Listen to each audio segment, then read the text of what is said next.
ಕೇಳ್ರಪ್ಪ ಏನಾದ್ರು ಕೇಳಪ್ಪ.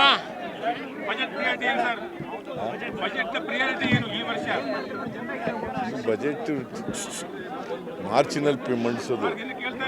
ಮಾರ್ಚ್ ಮೇಲೆ ಮಾರ್ಚಿನಲ್ಲಿ ಬಜೆಟ್ ಮಂಡಿಸ್ತೀವಿ. ನಾನು ಆಗ ಬಜೆಟ್ ಪೂರ್ವಭಾವಿ ಸಭೆ ಚರ್ಚೆ ಪ್ರಾರಂಭ ಆಗುತ್ತಲ್ಲ, ಆಮೇಲೆ ಹೇಳ್ತೀನಿ. ಈಗ ಕುಮಾರಸ್ವಾಮಿ ಅವರು ಕಾಂಗ್ರೆಸ್ ಸರ್ಕಾರದಲ್ಲಿ 60% ಹೇಳಿದೆ ನಿಮ್ಮ ಕಾರ್ಯಕರ್ತರು ಹೇಳಿದ ವಿಧಾನಸೌಧದಲ್ಲಿ ಅಂತ ಹೇಳಿದ್ರು. ಕುಮಾರಸ್ವಾಮಿ ಅವರು ಒಂದು ಆರೋಪ ಮಾಡಿದ 60% ಕಮಿಷನ್ ನೀಡ್ತಾ ಇದೆ ಕಾಂಗ್ರೆಸ್ ಸರ್ಕಾರದಲ್ಲಿ ಅಂತ ಕುಮಾರಸ್ವಾಮಿ ಆರೋಪ ಮಾಡಿದ್ದಾರೆ. ಪ್ರೂವ್ ಮಾಡಲಿ, ಸಾಬೀತು ಮಾಡೋಕ್ಕೆ ಹೇಳಿ, ಅದನ್ನು ಸಾಬೀತು ಮಾಡೋಕ್ಕೆ ಹೇಳಿ. 60% ಕಮಿಷನ್ನು ನಡೀತಾ ಇದೆ, ಭ್ರಷ್ಟಾಚಾರ ನಡೀತಾ ಇದೆ ಅಂತ ಇದ್ದರೆ let him prove it.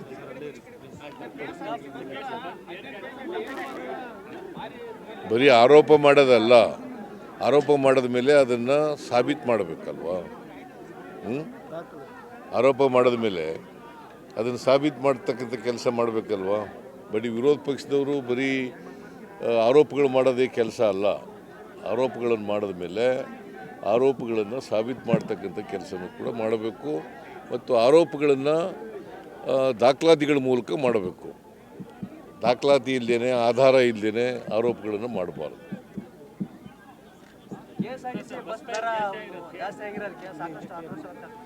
KSRTC bus ದರ ಎಲ್ಲ ಕಾಲದಲ್ಲೂ ಕೂಡ ನಡ್ಕೊ ಬಂದಿದೆ, ಎಲ್ಲ ಸರ್ಕಾರಗಳಲ್ಲೂ ಕೂಡ ನಡ್ಕೊ ಬಂದಿದೆ. ಬಿಕಾಸ್ ಅಲ್ಲಿ ನೌಕರರ ಸಂಬಳ ಜಾಸ್ತಿ ಆಗ್ತದೆ, ಡೀಸೆಲ್ ಬೆಲೆ ಜಾಸ್ತಿ ಆಗ್ತದೆ, ಬಸ್ಸನ್ನ ಕೊಂಡ್ಕೊಳ್ತಕ್ಕಂಥದ್ದು, ಬಸ್ಸಿನ ಬೆಲೆ ಕೂಡ ಜಾಸ್ತಿ ಆಗ್ತಾ ಇರ್ತದೆ, ಮತ್ತು ಇನ್ಫ್ಲೇಷನ್ ಕೂಡ ಇರ್ತದೆ. ಸೊ ನಾವು ಬೆಲೆ ಏರಿಸಿ 5 ವರ್ಷಗಳ ಹಿಂದೆ 2000 ಇಸ್ವಿನಲ್ಲಿ ಬೆಲೆ ಏರಿಸಿ ಇದ್ದು ಬೆಲೆ ಹೆಚ್ಚಿಗೆ ಆಗಿದ್ದದು. ಸೊ ನಮ್ಮ ಎಲ್ಲ KSRTC ಕಾರ್ಪೊರೇಷನ್ಗಳಿದ್ದಾವಲ್ಲ, ಅವು ಎಲ್ಲ ತೊಂದರೆಯಲ್ಲಿದ್ದಾವೆ ಅಂತ ಹೇಳಿದ್ರು. ಹಾಗಾಗಿ ಮತ್ತು ಭಾಳ ದಿನಗಳಿಂದ ಬೇಡಿಕೆ ಇತ್ತು, ಅದಕ್ಕೋಸ್ಕರ ಮಾಡಿದ್ದೀವಿ. ಈಗ BJP ಅವ್ರ ಕಾಲದಲ್ಲಿ ಆಗಿರಲಿಲ್ವಾ, ಕುಮಾರಸ್ವಾಮಿ ಕಾಲದಲ್ಲಿ ಆಗಿರಲಿಲ್ವ, ಬೆಲೆ ಏರಿಕೆ ಆಗಿರಲಿಲ್ವ?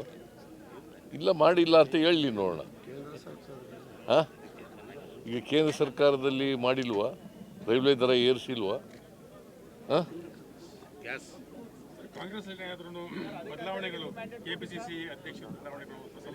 ಇಲ್ಲ, ಅದೆಲ್ಲ ಹೈಕಮಾಂಡ್ನವರು ತೀರ್ಮಾನ ಮಾಡೋದು, ನಾವಲ್ಲ ಮಾಡೋದು.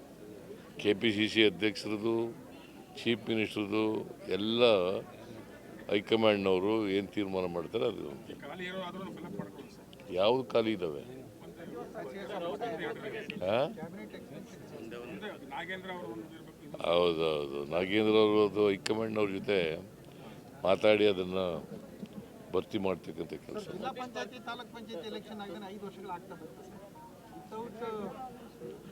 ಯಾರ ಕಾಲದಲ್ಲಿ ನಿಂತೋದದ್ದು?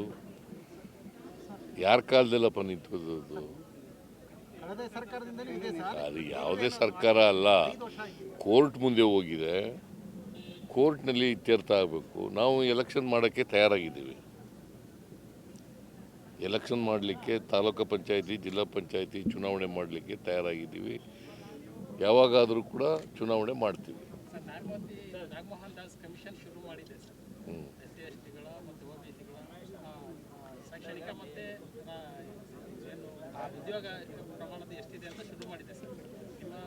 ಇಲ್ಲ, ಒಳ ಮೀಸಲಾತಿ ಬಗ್ಗೆ ಸುಪ್ರೀಂ ಕೋರ್ಟ್ನವರು ಒಳ ಮೀಸಲಾತಿ ಮಾಡಬೇಕು ಅಂತ ಹೇಳಿದ್ದಾರೆ.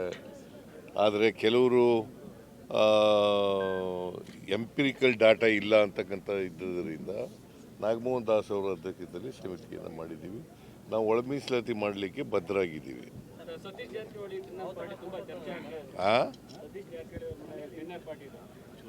ಏನು ಊಟಕ್ಕೆ ಸೇರೋದೇ ತಪ್ಪ? ನೀವು 4-5 ಜನ ಊಟಕ್ಕೆ ಸೇರಲ್ವಾ? ನಾವು ಸೇರಿದ್ರು ಅಷ್ಟೇ, ನಾವು ಊಟ ಮಾಡೋದು ಒಂದೇ, ನೀವು ಊಟ ಮಾಡೋದು ಒಂದೇ. ಇಲ್ಲ ನಾನ್ ವೆಜ್ ತಿಂತೀವಿ, ಇಲ್ಲ ವೆಜಿಟೇರಿಯನ್ ತಿಂತೀವಿ. ಊಟ ಮಾಡೋದು ಅಂತಂದರೆ ಎಲ್ಲರೂ ಊಟ ಮಾಡೋದು ಒಂದೇ. ಈಗ ರಾಜಕಾರಣಿಗಳು ಸೇರಿದ್ರೆ ಅದಕ್ಕೆ ಒಂದು ಬಣ್ಣ ಕಟ್ತಾರೆ, ಬೇರೆಯವ್ರು ಸೇರಿದ್ರೆ ಅದಕ್ಕೆ ಬಣ್ಣ ಇಲ್ಲ.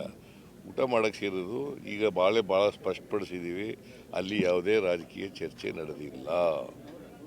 ಕೆಪಿಸಿ ಅಧ್ಯಕ್ಷ ದಾವಣಗೆರೆಯಲ್ಲಿ ವಿಶ್ವ ಕನ್ನಡ ಸಮ್ಮೇಳನ ದಾವಣಗೆರೆಯಲ್ಲಿ 2017ರಲ್ಲಿ ನೀವೇ ಸಿಎಂ ಇದ್ದಾಗ ಮಾಡಿದ್ರು ಸರ್. ದಾವಣಗೆರೆಯಲ್ಲಿ ವಿಶ್ವ ಕನ್ನಡ ಸಮ್ಮೇಳನ ಮಾಡಬೇಕು ಅಂತ ಹೇಳಿ ನೀವೇ ಸಿಎಂ ಇದ್ದಾಗ ಮಾಡಿದ್ರು ಸರ್. ಅದನ್ನ ಮುಂದಕ್ಕೆ ಹೋಯ್ತದು. ಅದನ್ನ ಈ ವರ್ಷ ಮತ್ತೆ ಮರು ಡೇಟ್ ಫಿಕ್ಸ್ ಮಾಡಿಬಿಟ್ಟು ಮಾಡ್ಕೊಳ್ಳಿಕ್ಕೆ ತಾವು ಆದೇಶ ಮಾಡಿದ್ರಿ. ವಿಶ್ವ ಕನ್ನಡ ಸಮ್ಮೇಳನ ವಿಶ್ವ ಕನ್ನಡ ಸಮ್ಮೇಳನ ಲಾಸ್ಟ್ ಟೈಮ್ ಬಜೆಟ್ನಾಗ ಅನೌನ್ಸ್ ಮಾಡಿದ್ರಿ ಸರ್. ತಾವು ಸರ್ 30 ಕೋಟಿ ನೋಡ್ತೀನಿ ನಾನು, ಅದನ್ನು ಚರ್ಚೆ ಮಾಡ್ತೀವಿ, ಪರಿಶೀಲನೆ ಮಾಡ್ತೀವಿ. ಪರಿಶೀಲನೆ ಮಾಡ್ತಾರಪ್ಪ. ಕೆಪಿಸಿ ಅಧ್ಯಕ್ಷ ಬದಲಾವಣೆ ಆಗುತ್ತೆ. ಹಾಂ, ಹೈಕಮಾಂಡ್ನವ್ರಿ ಮಾಡೋದು, ನಾವು ಹೆಂಗೆ ಹೇಳೋಕ್ಕಾಗುತ್ತೆ? ಹಾಂ,